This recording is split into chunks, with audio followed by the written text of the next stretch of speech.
अब कैसे है मित्र? यह क्या हो रहा है? मैं यहाँ क्या कर रहा हूँ? भुचक्के हुए शिव ने पूछा। उसने स्वयं को मेरु के ब्रह्मा मंदिर में बैठे हुए पाया। उसके सामने वह पंडित बैठा हुआ था, जिससे वह कई महीने पहले तब मिला था जब वह पहली बार उस मंदिर में गया था। आपने मुझे बुलाया है? पंडित ने मुस्कुराते हुए कहा। लेकिन मैं यहाँ कब और कैसे आया? यह सुनकर शिव पूरी तरह से हक्का बक्का रह गया था। जैसे ही आपको नींद आई, पंडित ने उत्तर दिया, यह एक सपना है। मैं अवश्य ही शापित होऊंगा। लानत है। आप इतनी अभद्र बातें क्यों करते हैं? पंडित ने त्योरी चढ़ाकर पूछा। मैं तभी अभद्र बोलता हूँ जब परिस्थितियां वैसी होती है, शिव ने बनावटी हंसी के साथ कहा। अभद्र बातें करने में गलत ही क्या है? मेरे विचार से यह अनुचित व्यवहार का प्रदर्शन है। संभवतः यह बताना कि आपके चरित्र में कहीं कोई कमी है। मेरे विचार से यह इसके विपरीत अद्भुत चरित्र को दर्शाता है। यह दर्शाता है कि आप में अपने मन की बात कहने की शक्ति एवं निष्ठा है। पंडित ने सिर हिलाते हुए ठहका लगाया। चाहे जो भी हो, शिव ने कहना जारी रखा, क्योंकि आप यहाँ हैं, आप यह क्यों नहीं बताते कि आप लोगों को क्या पुकारा जाता है? मुझे यह वचन दिया गया था कि कभी अगली बार जब मैं आप दोनों में से किसी एक से मिलूंगा तो मुझे बताया जाएगा। किंतु आप हम में से किसी एक से नहीं मिले हैं। यह एक सपना है। मैं आपको केवल वही बता सकता हूँ जो आप पहले से जानते हैं। पंडित ने रहस्यमय ढंग से मुस्कुराते हुए कहा। या फिर कुछ ऐसा जो आपके संचेतन में पूर्व से ही अस्तित्व में है, जिसे आपने जानने की अब तक इच्छा नहीं की है। तो यह इसके लिए है। आप मेरी उस बात को जानने में सहायता करने को बैठे हैं जो मुझे पहले से ही पता है। हाँ, पंडित ने कहा। उसकी मुस्कुराहट और गूढ़ी होती चली गई। तो यह बताइए कि हम यहाँ क्या बात करने के लिए जुटे हैं? उस पत्ते के रंग के लिए। पंडित का मुख दमक उठा। उसने भड़कीले ढंग से नक्शीदार खंभों के पार उस मंदिर में अनेक वृक्षों की ओर संकेत किया। उस पत्ते का रंग? हाँ। पूरी तरह से भ्रिकुटी चढ़ाकर शिव ने गहरी सांस लेते हुए कहा। पवित्र झील की कृपा से मुझे तनिक यह बताइए कि उस पत्ते का रंग इतना महत्वपूर्ण क्यों है? कई बार ज्ञान पाने के लिए एक अच्छी वार्तालाप की यात्रा उसे और अधिक संतोषप्रद बना देती है, पंडित ने कहा। और इससे भी महत्वपूर्ण बात यह है कि यह ज्ञान के प्रसंग को अधिक सरलता से समझने में सहायक भी होती है। ज्ञान का प्रसंग? हाँ, सभी ज्ञान का एक प्रसंग होता है। जब तक कि आप उसके प्रसंग को नहीं जानेंगे, आप संभव ही उसका आशय नहीं समझ पाएंगे। और मैं उस पत्ते के रंग के बारे में बात कर वह सब जान जाऊंगा जो मुझे जानना चाहिए। अवश्य। तो वे पवित्र झील की सौगंध, शिव ने कराह कर कहा। उस पत्ते के बारे में ही बात करते हैं। बिल्कुल ठीक। पंडित हंसा। बताइए, उस पत्ते का क्या रंग है? रंग? उसका रंग हरा है। क्या रंग है? क्या हरा नहीं है? आप क्यों सोचते हैं कि वह आपको हरा प्रतीत होता है? क्योंकि शिव को हंसी आ गई। वह हरा है। नहीं, मैं वह पूछने का प्रयास नहीं कर रहा था। बृहस्पति के वैज्ञानिकों से आपकी इस बारे में बातचीत हुई थी कि आंखें कैसे दिखती है। क्या आपसे नहीं हुई थी? ओह, वो हाँ, हुई थी। शिव ने अपनी ललाट पर हल्की थपकी देते हुए कहा। उस वस्तु पर प्रकाश की किरणें गिरती हैं, और जब वह वस्तु से परावर्तित होकर आपकी आंखों में पड़ती है तो आप उसे देखते हैं। बिल्कुल सही। और आपकी बातचीत एक और वैज्ञानिक से हुई थी कि सामान्य श्वेत सूर्य की किरणें किनसे बनी है? हाँ, मैंने की थी। श्वेत किरणें कुछ नहीं बल्कि 7 रंगों का संगम है। इसी कारण से इंद्रधनुष 7 रंगों का बना होता है, क्योंकि वह तब बनता है जब वर्षा की बूंदें सूर्य की किरणों को छितरा देती हैं। बिल्कुल सही। अब आप इन 2 सिद्धांतों को एक साथ ध्यान में रखकर मेरे प्रश्न का उत्तर दीजिए। आपको वह हरा क्यों प्रतीत होता है? शिव ने त्योरी चढ़ाई। जो ही उसके मन ने इस प्रश्न का उत्तर पा लिया। श्वेत सूर्य की किरणें पत्ती पर गिरती है। पत्ती का प्राकृतिक गुण ऐसा होता है कि वह बैंगनी, नीले, आसमानी, पीले, नारंगी और लाल रंग को सोख लेता है। उसके बाद वह रंग मेरी आंखों में परिवर्तित होता है, इसलिए मैं पत्ती को हरा देखता हूँ। यथार्थ। पंडित का मुख दमक उठा। तो उस पत्ते का रंग उस पत्ते के ही दृष्टिकोण से सोचिए। वह किन रंगों को सोखता है और किन रंगों को अस्वीकार करता है? क्या वह हरा रंग है? या फिर जगत का प्रत्येक रंग सिवाय हरे के? इस सादगी से तर्क की प्रस्तुति को देखकर शिव हक्का बक्का रह गया। कई सच्चाइयां हैं, कई वर्णन हैं जो प्रत्यक्ष प्रतीत होते हैं। पंडित ने कहना जारी रखा। जो एक प्रसंग में अचल सत्य प्रतीत होता है, वही दूसरे प्रसंग में ठीक उसके विपरीत प्रतीत होता है। जिस प्रसंग या दृष्टिकोण से आप देख रहे हैं, वह उस प्रकार के विचार का गठन करता है जिस विशेष सच को आप देखते हैं। शिव धीरे से उस पत्ते की ओर मुड़ा। उसका तेजस्वी हरा रंग सुहावनी सूर्य की किरणों में चमक रहा था। क्या आपकी आंखें एक अन्य सच्चाई को देखने में सक्षम है? पंडित ने पूछा। शिव निरंतर पत्ते को घूर रहा था कि सहसा उसने अपना स्वरूप रूपांतरित करना प्रारंभ कर दिया। ऐसा प्रतीत हो रहा था कि पत्ते का रंग गहरे हरे रंग से विलीन होता हुआ हल्के हरे रंग में और लगातार हल्के रंग में पिघलता जा रहा था। धीरे धीरे उसने स्वयं को एक भूरे रंग के भेद में रूपांतरित कर लिया। भौचक्के हुए शिव ने उसे उसी प्रकार देखना जारी रखा। वह भूरा पत्ता भी पिघलने लगा और तब तक रंगहीन होता चला गया जब तक कि वह पारदर्शी नहीं हो गया। अब उसका मात्र ढांचे का आकार ही किसी तरह से दिख पा रहा था। ऐसा प्रतीत हो रहा था कि श्वेत एवं काले दो रंगों के अनेक वर्ग रेखाएं उस पत्ते के ढांचे के अंदर बाहर होती जा रही थी। लगभग ऐसा प्रतीत हो रहा था कि वह पत्ता और कुछ नहीं मात्र एक वाहक था, जिसे काली एवं श्वेत वक्र रेखाएं अपनी सनातन यात्रा के मार्ग में एक अस्थायी पड़ाव के रूप में प्रयुक्त कर रही थी। शिव को यह एहसास होने में थोड़ा समय लगा कि उस पत्ते के आसपास के पत्ते भी ढांचे में रूपांतरित हो गए थे। जो ही शिव ने ध्यान देकर देखा तो समस्त वृक्ष एक ढांचे में रूपांतरित हो चुका था और काली एवं श्वेत वक्र रेखाएं उसमें से तैरते हुए अंदर और बाहर अत्यधिक सरलता एवं सुगमता से आती जा रही थी। उसने उस विराट दृश्य को पूरी तरह से अपने अंदर समाहित करने की दृष्टि से अपना सिर मोड़ा। पेड़ पर बैठी गिलहरी से लेकर मंदिर के खंभों तक सभी पदार्थ अपने स्वयं के ढांचे में रूपांतरित हो चुके थे। वह काली एवं श्वेत रेखाएं उनमें से होकर अंदर बाहर कर रही थी। इसकी व्याख्या पूछने की इच्छा से वह पंडित की ओर मुड़ा तो वह भौचक्का रह गया, क्योंकि वह पंडित भी अपने पूर्ण स्वरूप के ढांचे में रूपांतरित हो चुका था। श्वेत रंग की वक्र रेखाएं अत्यधिक प्रबलता से बाहर की ओर निकल रही थी। विचित्र बात यह थी कि उनमें काली रेखाएं नहीं थी। अरे यह क्या? शिव के शब्द मुख में ही रह गए, क्योंकि पंडित का ढांचा उसकी ओर संकेत कर रहा था। आप स्वयं को देखिए कर्म साथी, पंडित ने सुझाव दिया। शिव ने स्वयं को देखा। मैं अवश्य ही शापित होऊंगा। उसका अपना शरीर भी पूर्णतः पारदर्शी होकर ढांचे में रूपांतरित हो चुका था। काली वक्र रेखाओं की प्रचंड धारा अत्यधिक तीव्र गति से उसमें सम्मोहित हो रही थी। उसने उन रेखाओं को बहुत ध्यान से देखा तो उसने देखा कि वे रेखाएं नहीं थी। असल में वे बहुत छोटी छोटी तरंगे थी जो अत्यधिक काले रंग की थी। वे तरंगे इतनी छोटी छोटी थी कि थोड़ी सी दूरी से भी रेखाओं की भांति प्रतीत हो रही थी। शिव के ढांचे वाले शरीर के निकट श्वेत तरंगों की कोई झलक भी नहीं थी। यह क्या हो रहा है? श्वेत तरंगे धनात्मक ऊर्जाएं हैं और काली ऋणात्मक। पंडित के ढांचे ने कहा। ये दोनों ही महत्वपूर्ण है और उनमें संतुलन आवश्यक है। यदि वे संतुलन से निकल आए तो प्रलय हो जाएगा। शिव ने हैरानी से पंडित की ओर देखा। तो फिर कोई धनात्मक ऊर्जा मेरे आसपास क्यों नहीं है और आपके पास ऋणात्मक ऊर्जा? क्योंकि हम एक दूसरे को संतुलित करते हैं। विष्णु की भूमिका धनात्मक ऊर्जा को संचारित करती है, पंडित ने कहा। श्वेत रेखाएं जो धारा प्रवाह के ढंग से निकल रही थी, उसके बोलते समय थोड़ी लहरा रही थी। और महादेव की भूमिका ऋणात्मक को सोख लेने की है। अनुसंधान कीजिए, ऋणात्मक ऊर्जा के लिए अनुसंधान कीजिए और आप महादेव के प्रारब्ध को संपूर्ण करेंगे। लेकिन मैं महादेव नहीं हूँ। अब तक के किए गए मेरे कर्म मुझे इस उपाधि के योग्य नहीं बनाते हैं। यह उस प्रकार कार्य नहीं करता है मित्र। कुछ कर्म करने के बाद ही आप यह उपाधि प्राप्त नहीं करते हैं, क्योंकि आप अपना कर्म करते हैं और मात्र उसके बाद ही जब आप इस पर विश्वास करते हैं कि आप महादेव हैं। अन्य क्या सोचते हैं इससे कोई अंतर नहीं पड़ता। असल में यह आपके विश्वास के संबंध में है।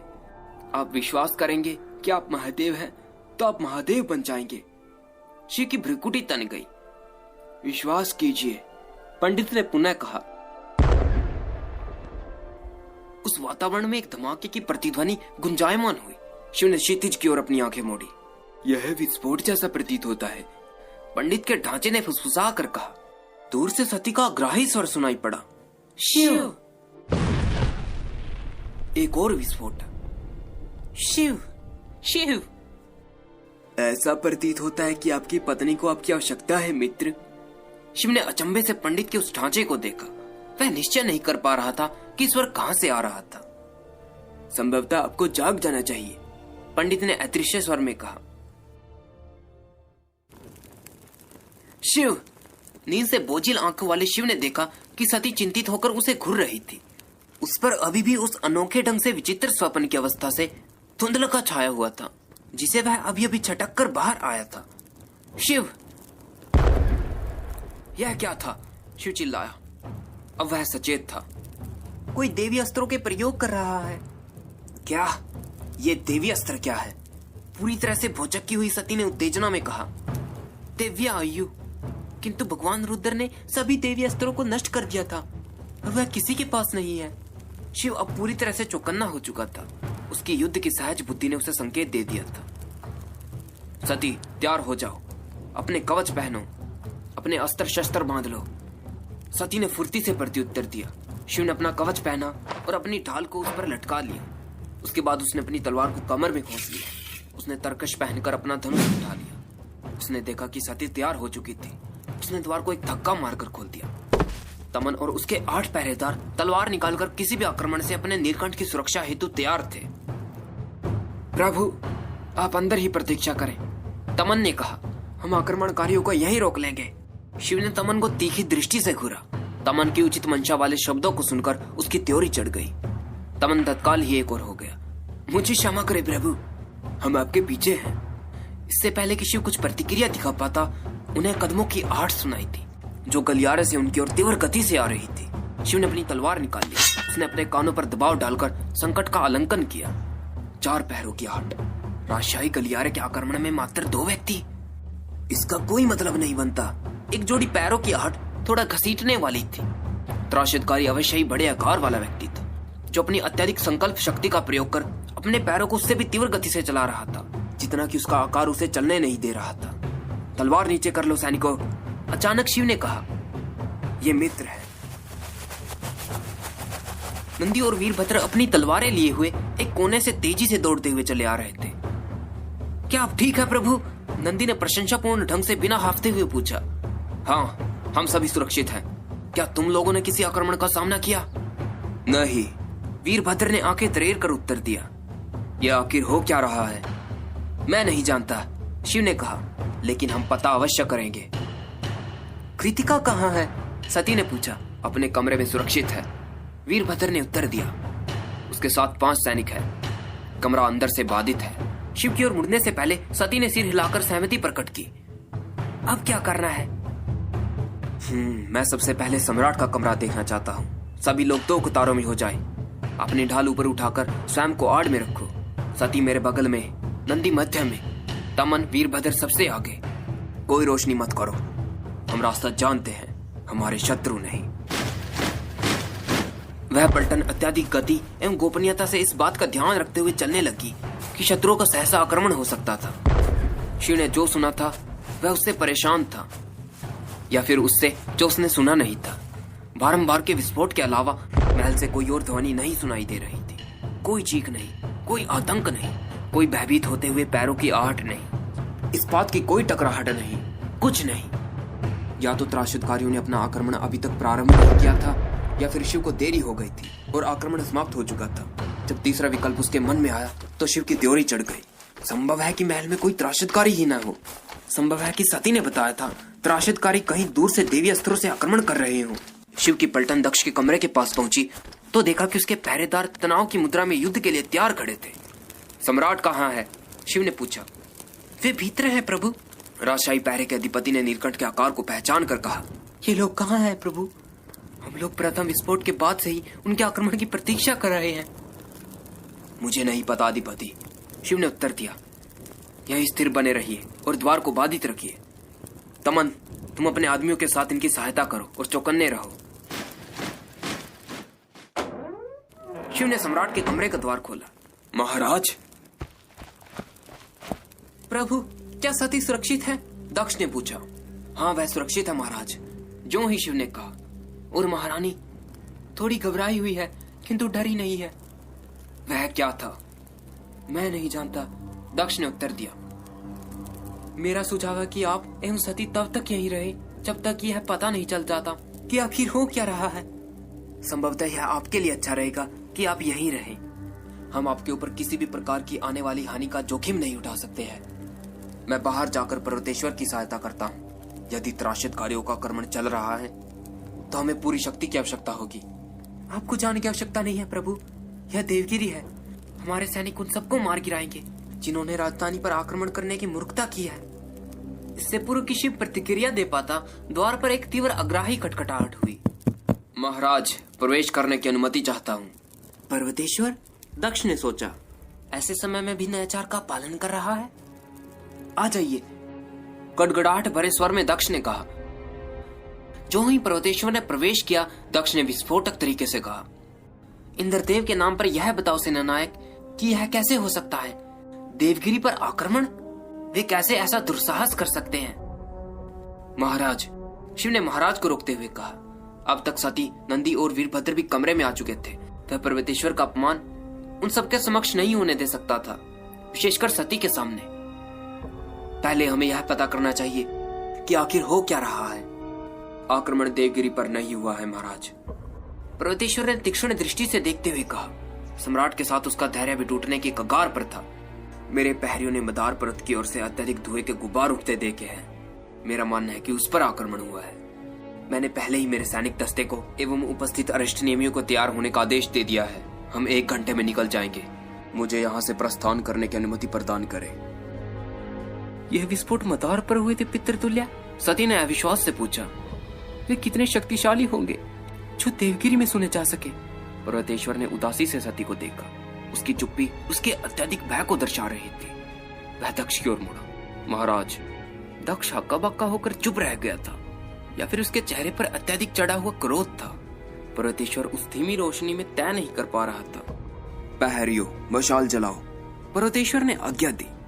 देवगिरी पर कोई आक्रमण नहीं हुआ है।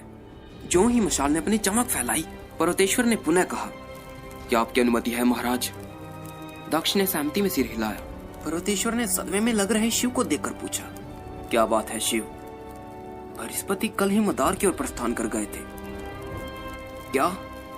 चौंकते हुए पर्वतेश्वर ने कहा, जिसने कल के उत्सवों में प्रमुख वैज्ञानिक की अनुपस्थिति पर ध्यान नहीं दिया था। हे अग्निदेव। शिव धीरे से सती की ओर मुड़ा। उसकी उपस्थिति से उसने शक्ति ग्रहण की। मैं उन्हें ढूंढ निकालूंगा शिव। पर्वतेश्वर ने सांत्वना दी। मुझे पूरा विश्वास है कि वे जीवित हैं। मैं उन्हें ढूंढ निकालूंगा। मैं आपके साथ आ रहा हूं, शिव ने कहा। और मैं भी, सती ने कहा। क्या? दक्ष ने पूछा। प्रकाश उसके संतप्त भाव को उजागर कर रहा था। आप दोनों को जाने की आवश्यकता नहीं है, शिव ने त्योरी चढ़ाकर दक्ष की ओर मुड़ते हुए कहा। मुझे क्षमा करें महाराज, लेकिन मुझे जाना ही होगा। बृहस्पति को मेरी आवश्यकता है। जो ही पर्वतेश्वर और शिव राजशाही कक्ष से निकलने को हुए तो सती अपने पिता के पांव छूने को झुकी। दक्ष इतना स्तब्ध था कि वह आशीर्वाद देने की स्थिति में भी नहीं था, और सती अपने पति से बहुत पीछे नहीं रहना चाहती थी। वह शीघ्र ही मुड़ी और उसने अपनी माताजी के पांव छुए। आयुष्मान भव, वीरिनी ने कहा। सती ने इस असंगत आशीर्वाद पर त्योरी चढ़ाई। ईश्वर तुम्हें लंबी आयु प्रदान करे। वह युद्ध करने जा रही थी। वह विजय चाहती थी, न कि लंबी आयु। लेकिन तर्क करने का समय नहीं था। सती मुड़ी और तीव्रता से शिव के पीछे दौड़ पड़ी। नंदी और वीरभद्र उसके पीछे समीप ही थे।